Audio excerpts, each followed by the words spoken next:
Okay, तो determinant method use करके हम लोग इन वेरिएबल्स को निकाल सकते हैं, फाइंड आउट कर सकते हैं। तो आपको समझ में आया हम लोगों ने यहाँ पर क्या किया, स्टेप्स क्या हैं। फर्स्ट स्टेप आपका क्या है मैश एनालिसिस के लिए कि you will given mesh current, एक मैश करंट असाइन करोगे हर मैश के लिए, first thing. Second, you will use Kirchhoff's volume law in every mesh, in each mesh.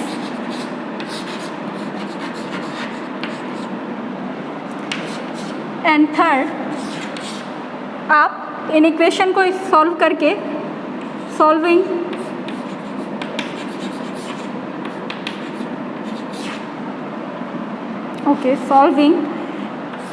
KVL equations will provide you, will give value of I1, I2 and I3। Clear हुआ। Mesh analysis में हमने क्या किया। अब हम बात करते हैं नोड एनालिसिस की, कि नोड एनालिसिस में हम लोग क्या करेंगे। नोड एनालिसिस में आपका क्या लगता है, Kirchhoff current law. And Kirchhoff's current law की जब भी हम बात करेंगे तो हमें पता होता है किरचॉफ्स करंट लॉ आपका कहाँ पर लगने वाला है, सेम ही बात है ना, रिपीटेड ही हो रही है। अगर नोड की बात कर रहे हैं तो हम करंट लॉ की बात कर रहे हैं, और करंट लॉ की बात कर रहे हैं तो अपन नोड पे ही अप्लाई करेंगे। तो यहाँ पर हमारे पास मैश तो हमारे पास 3 थे, ठीक है। अब इसी सेम सर्किट में हम लोग नोडल एनालिसिस को समझेंगे। तो हमारे पास हमें जानना है कि हमारे पास नोड्स कितनी है। एक नोड तो ये आ गया, 2 ब्रांचेस मिल रही हैं, एक एलिमेंट ये है, एक ये है। एक नोड ये है आपकी, 3 ब्रांचेस मिल रही हैं, ठीक है। इसको मान लो 1, इसको मान लो 2। तो ये भी यहाँ पर क्या हो रहा है, 3 ब्रांचेस मिल रही है। मैंने कल बताया था कि वो नोड जिस पे 3 या 3 से ज़्यादा ब्रांचेस मिल रही हो तो हम उसको क्या कहते हैं, प्रिंसिपल नोड मानते हैं। हमारे पास एक और प्रिंसिपल नोड है, यहाँ पर भी 3 ब्रांचेस मिल रही हैं। एक नोड ये भी है, हमने इसे 4 कहा। इसके अलावा ये सब आकर यहाँ पर इस पॉइंट पर ये भी आ रहा है, ये भी आ रही है, ये भी आ रही है, ये भी आ रही है। तो आपके पास एक नोड ये भी है, जिसको मान लिया हमने 5। तो हमारे पास इस सर्किट में कितनी नोड हैं, 5 नोड्स हैं, जिनमें से 3 प्रिंसिपल नोड हैं। तो हम लोग क्या करेंगे, किसी एक नोड को हम लोग क्या मान लेते हैं, रेफरेंस नोड मान लेते हैं। नोडल एनालिसिस के लिए रेफरेंस नोड मान लेंगे, ठीक है। प्रिंसिपल नोड में से किसी एक नोड को हम लोगों ने रेफरेंस नोड मान लिया, हमने यहाँ पे माना। अब इसके अलोंग हम लोग क्या करेंगे, जैसे हमने वहाँ पर क्या दिया था, करंट की वैल्यू दी थी, ठीक है। यहाँ पर हम लोग क्या करेंगे, हर नोड पे वोल्टेज की वैल्यू दे देते हैं। मान लो दिस इज़ V1, तो ये V1 यानी कि V1 5 है। 5 के रिस्पेक्ट में इस पॉइंट पर जो वोल्टेज है उसको हमने V1 कहा है। सिमिलरली 2 पे जो वोल्टेज है उसको हम V2 कह रहे हैं। 3 नोड पे जो वोल्टेज है उसको हम V3 कह रहे हैं। 4 वोल्टेज पे हम लोग जो 4th नोड है उस पर हम वोल्टेज को V4 कह रहे हैं। अब हमें क्या पता चला है, हमें 2 पॉइंट्स यानी कि नोड्स पे हमें वोल्टेज की वैल्यू पता है। तो वोल्टेज की वैल्यू अगर हमें पता है, हम लोग करंट लॉ लगाएंगे। करंट लॉ हमारा क्या कहता है, summation I is equal to 0 at a node, summation I is equal to 0। तो देखिए R अगर आपको Z1 Z2 पता है, वोल्टेज हमने यहाँ पर रेफरेंस पॉइंट को असाइन करके ले लिया है, तो हम लोग किरचॉफ्स लॉ लगाते हैं। पहले मान लो हम लोग नोड 2 पर लगाते हैं हम लोग, और ये और चीज़ें जो हम यहाँ पर नोडल एनालिसिस करेंगे हम लोग पहले प्रिंसिपल नोड्स पर ही लगाएंगे। एट नोड 2 पर हम अगर लगाएं तो हमारे पास क्या आ रहा होगा, यहाँ पर देखें नोड 2 पर जो भी हमारे पास, मान लो यहाँ पर I1 है, ठीक है। This is I4 will be going this direction, ऐसे बह रही होगी, और यहाँ पर आपकी I2 है। तो I4 आपकी नीचे जा रही है ना, ये I2 भी बाहर जा रही है, और I1 इस नोड की तरफ आ रही है ना, I1 आ रही है। और I2 जा रही है और I4 जा रही है। तो हमारा पास जो आ रही होती है उसको हम क्या कहते हैं, आने वाली को प्लस में लेते हैं, जो जा रही है उसको माइनस कर देते हैं, माइनस I4। समीशन कैसा होगा इनका, 0। ये वैल्यू है I1 I2 I4। अब I1 I2 I4 की बात अगर हम करें यहाँ पर, ये वो वाली I1 I2 I4 नहीं है जो हमने मैश एनालिसिस में दी थी।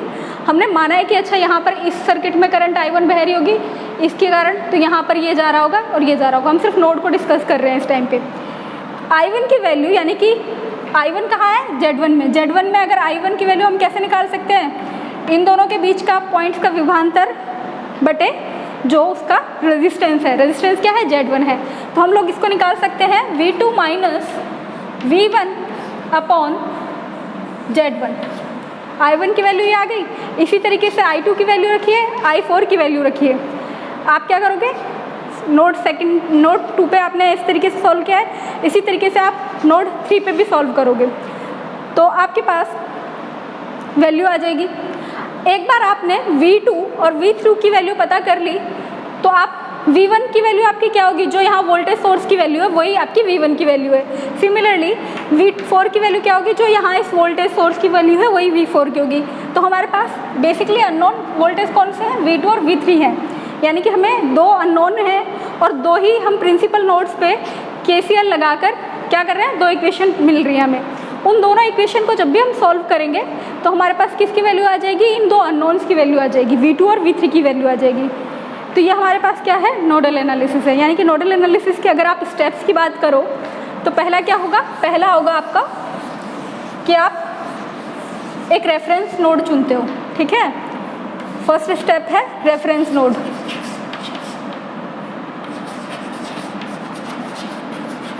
रेफरेंस नोड लेके सभी नोड को क्या कर देते हो, जितने भी नोड्स हैं उनको आप वोल्टेज असाइन करते हो।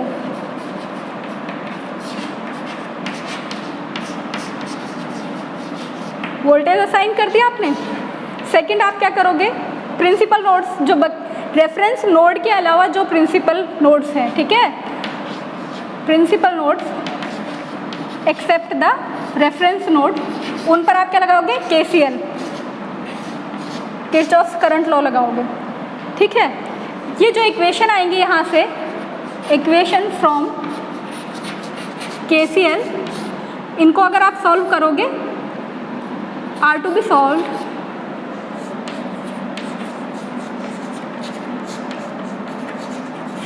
For finding the value of unknown,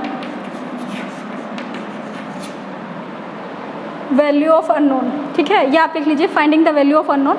तो हमारे पास 3 स्टेप इसके हैं, 3 स्टेप उसमें है। आपको क्लियर हुआ कि हमारे पास मैश एनालिसिस में हम लोग KVL यूज़ करते हैं, नोड एनालिसिस में हम KCL यूज़ करते हैं। यहाँ मैश में हर एक मैश को एक करंट असाइन की जाती है, यहाँ पर एक रेफरेंस नोड लेकर सभी नोड्स को वोल्टेज असाइन किया जाता है। KVL लगाया जाता है हर मैश में, KCL लगाया जाता है हर नोड, प्रिंसिपल नोड पे, और इक्वेशंस को सॉल्व करके हम लोग अननोन वेरिएबल्स की वैल्यू फाइंड आउट कर सकते हैं। तो ये हमारे पास थे मैश एनालिसिस और नोड एनालिसिस। अब हम बात करते हैं, एक लीनियरिटी प्रॉपर्टी होती है सर्किट में।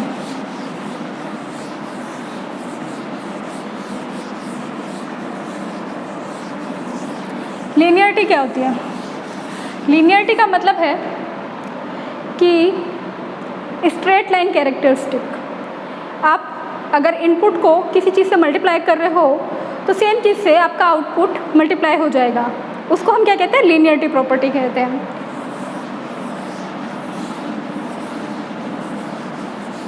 दूसरा आपकी होती है एक एडिटिव प्रॉपर्टी।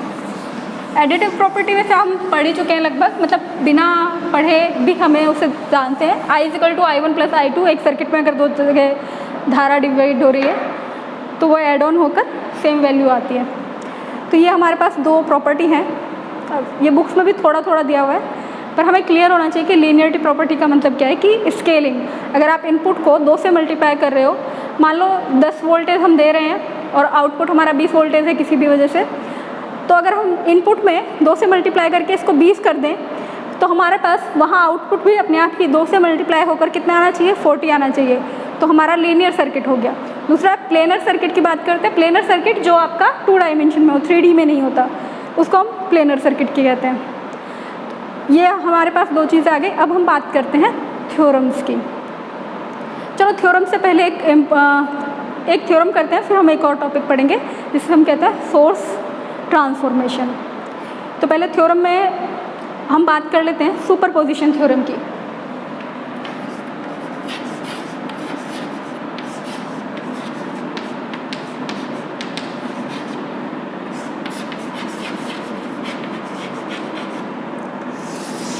सुपरपोजिशन थ्योरम आपका इसका स्टेटमेंट क्या कह रहा है कि अगर हमारे पास मल्टीपल सोर्स लगे हो किसी सर्किट में, हमारे पास मल्टीपल सोर्स लगे हों,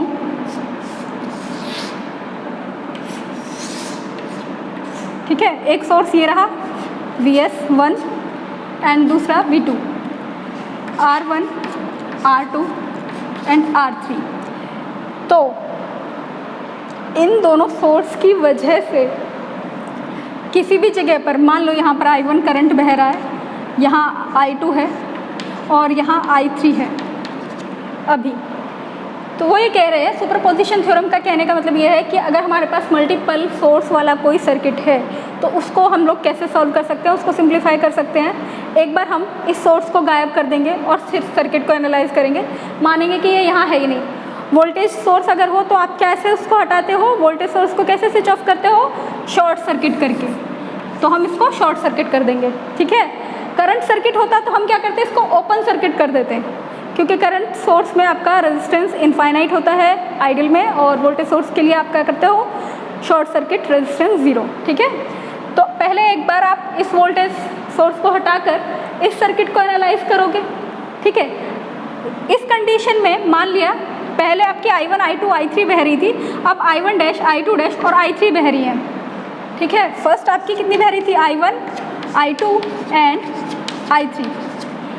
सिर्फ सोर्स 1 की वजह से जो धारा बह रही है वो आपकी कितनी आ गई, I1 dash, I2 dash and I3 dash. ये हम निकाल सकते हैं।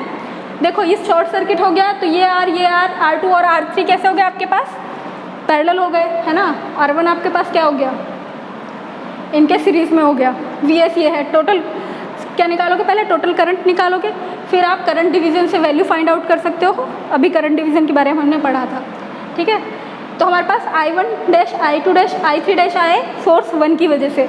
अब हम क्या करेंगे, इस वाले सोर्स को शॉर्ट सर्किट कर देते हैं और यहाँ वाले को सर्किट में लगे रहने देते हैं। और अब हम V2 के कारण कितनी धाराएं बह रही हैं उसकी वैल्यू फाइंड आउट करते हैं। ये डायरेक्शन चेंज हो जाएगी ना, ठीक है। और ये हमारे पास आ गया I1 dash, I2 dash and I3 dash, I1 dash double dash and I2 double dash and I3 double dash. तो ये I1 जो है, सुपरपोजिशन थ्योरम क्या कह रही है कि ये जो I1 है, जब दोनों सोर्स उस सर्किट में लगे हुए हैं तो उस किसी भी एलिमेंट के अंदर बहने वाली धारा की वैल्यू इंडिविजुअली जो सोर्स है उसकी वजह से बहने वाली धाराओं का योग होगा। क्लियर हुआ, यानी कि I1 आपका क्या होगा, I1 plus I2 dash, I1 dash plus I2 dash. Similarly, I2 will be I2 dash plus I2 double dash and I3 will be I3 plus I3 dash plus I3 dash, I3 double dash, sorry. तो ये आपको clear हुआ superposition theorem का statement क्या है। इसका proof बहुत easy है, आपको करके देखना है। क्या करना है, एक बार सर्किट में से एक V2 को हटा दीजिए, सॉल्व करिए I1 I2 करंट डिवीज़न लगा के।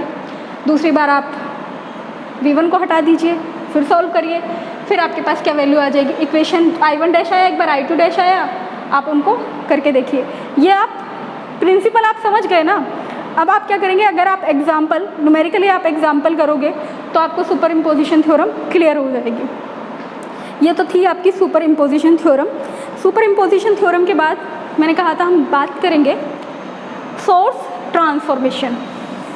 तो सोर्स ट्रांसफॉर्मेशन क्या होता है, सोर्स हमारे पास क्या है, वोल्टेज सोर्स होता है, करंट सोर्स होता है, ठीक है। और ट्रांसफॉर्मेशन की बात कर रहे हैं, मतलब अगर हम वोल्टेज सोर्स को करंट सोर्स में कन्वर्ट कर सकें और करंट सोर्स को वोल्टेज सोर्स में कन्वर्ट कर सकें।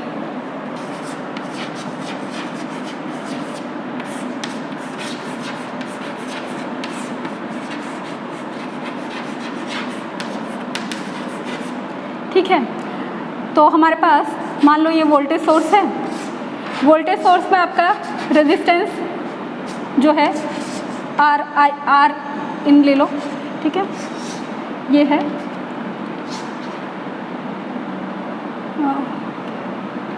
आपका पैरेलल में सीरीज में लगा होता है, this is voltage source and you can convert it into equivalent current source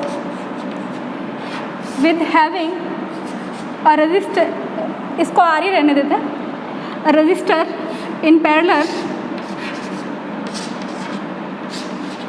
ठीक है। यानी कि हम वोल्टेज सोर्स को करंट सोर्स में चेंज कर सकते हैं।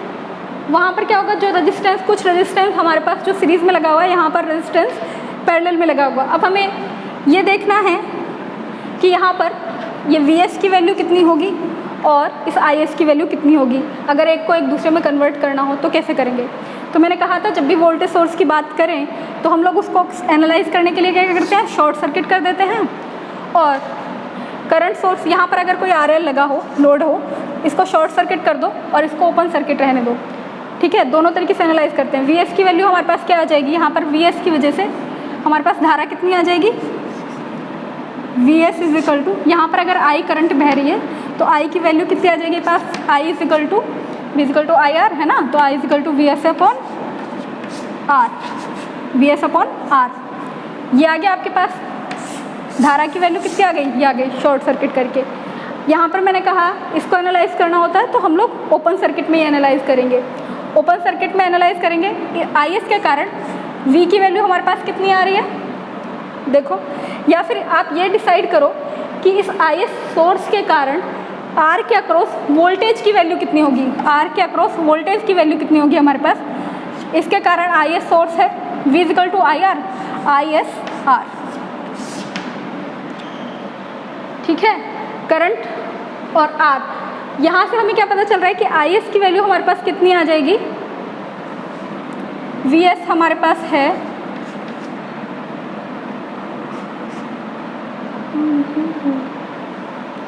Vs हमारे पास आ गया I R, और we can say that R is equal to Vs I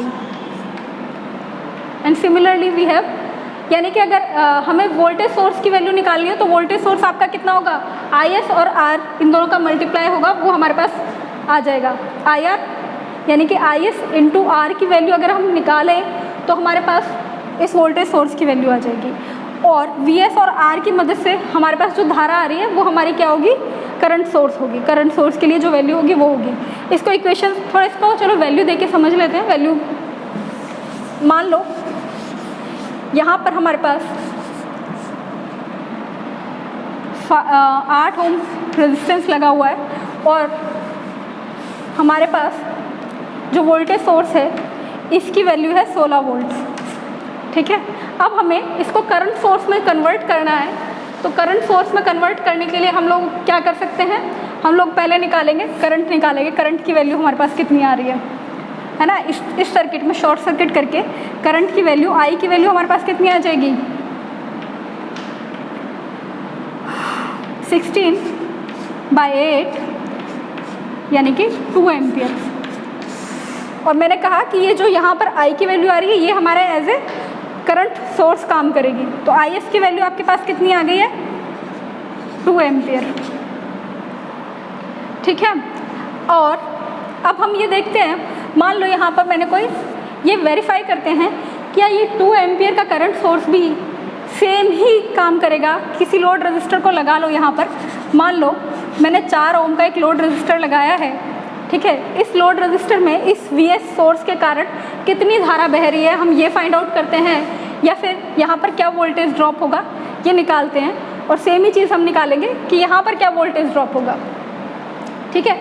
आपके पास धारा कितनी बहेगी इसमें, अब ये दोनों कैसे हो गए, सीरीज में है ना, सीरीज में हो गए तो टोटल धारा आपके पास कितनी हो जाएगी, 16/12 वोल्ट एम्पियर, 4/3 एम्पियर, ठीक है। ये टोटल करंट हो गई। अब आपको क्या निकालना है, वोल्टेज निकालना है, वोल्टेज अलोंग 4। तो हमारे पास धारा तो सेम ही बहेगी क्योंकि ये कैसे है, सीरीज में है, तो धारा तो आपके पास क्या है 4/3 into 4 means 16/3 volt.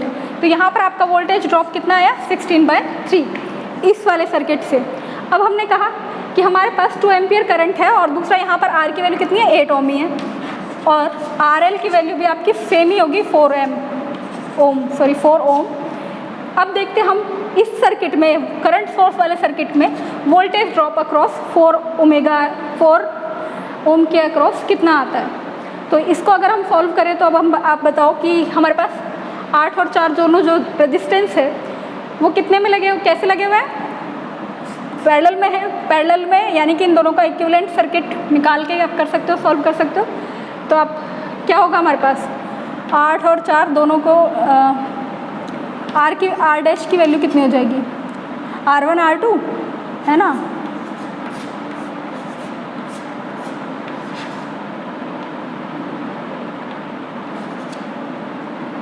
Eight by three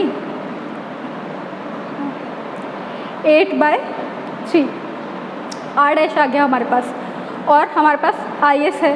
तो टोटल वोल्टेज आपका कितना हो जाएगा, यहाँ पर वोल्टेज ड्रॉप कितना होगा IS V equal to IR होता है। तो हमारे पास IS है इंटू R डैश की वैल्यू कितनी है हमारे पास, IS है हमारे पास 2 और R डैश की वैल्यू है हमारे पास 8/3। ये हो गया आपके पास 16/3 वोल्ट। तो यहाँ पर हमारे पास V की वैल्यू अक्रॉस 4 ओम रजिस्टर के अक्रॉस हमारे पास वोल्टेज ड्रॉप कितना है 16/3 वोल्ट। और यहाँ पर हमने सॉल्व किया था तो भी हमारे वैल्यू कितनी आई 16/3 ओम। तो सोर्स ट्रांसफॉर्मेशन हो गया। अब आपको समझ में आया कि हम IS की वैल्यू कितनी होगी हमारे पास, किस तरीके से सोर्स को ट्रांसफॉर्म कर सकते हैं, ये क्लियर है।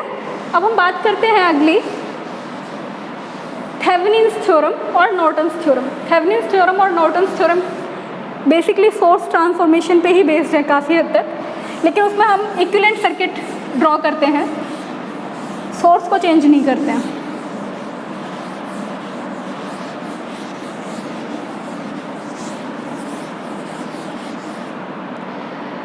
Thevenin's theorem and Norton's theorem. चलो इनको भी हम साइड बाय साइड अगर समझने की कोशिश करें।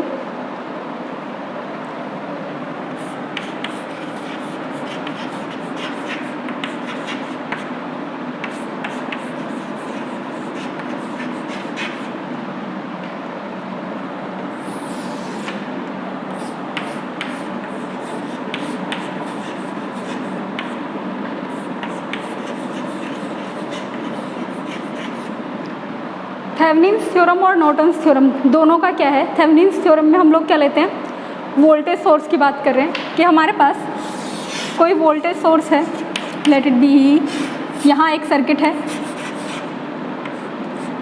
This is Z1,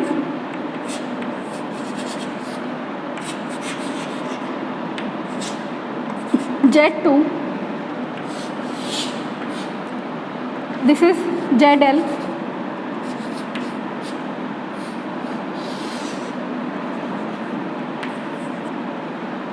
and this is Z3। अगर इस तरीके से हमारे पास कोई वोल्टेज सोर्स और मल्टीपल रजिस्टर के साथ हमारे पास कोई सर्किट है तो हम इसको रिप्लेस कर सकते हैं किसी एक इक्विवेलेंट सर्किट से। और वो इक्विवेलेंट सर्किट में आपका क्या होगा, वोल्टेज होगा, एक इक्विवेलेंट वोल्टेज होगा, इक्विवेलेंट वोल्टेज अलॉन्ग विद और equivalent ZEQ impedance in series. ठीक है, यहाँ पर आप क्या लगा सकते हो फिर से ZL। इस पूरे सर्किट को मैंने इससे रिप्लेस किया। थेवेनिन्स थ्योरम ये कह रही है कि अगर आपके पास इस तरीके का कोई सर्किट है, कॉम्प्लिकेटेड सर्किट है, तो आप क्या कर सकते हो, E इक्विवेलेंट निकाल के उसके साथ आप Z इक्विवेलेंट निकाल के उन दोनों को सीरीज़ में लगाकर अगर आप सर्किट को सॉल्व करोगे तो भी आपकी ZL की जो धारा है वो सेम ही आएगी। क्लियर हुआ, ये आपका थेवेनिन्स थ्योरम का स्टेटमेंट है। वहीं नॉर्टन्स थ्योरम आपकी क्या बात करती है, वो कह रही है कि आपके पास यही है, सेम ही है ना, इसको किस में कन्वर्ट कर देगी, ये करंट सर्किट की बात करेगी। यानी यहाँ पर आपके पास क्या आएगा, एक I equivalent along with a Z equivalent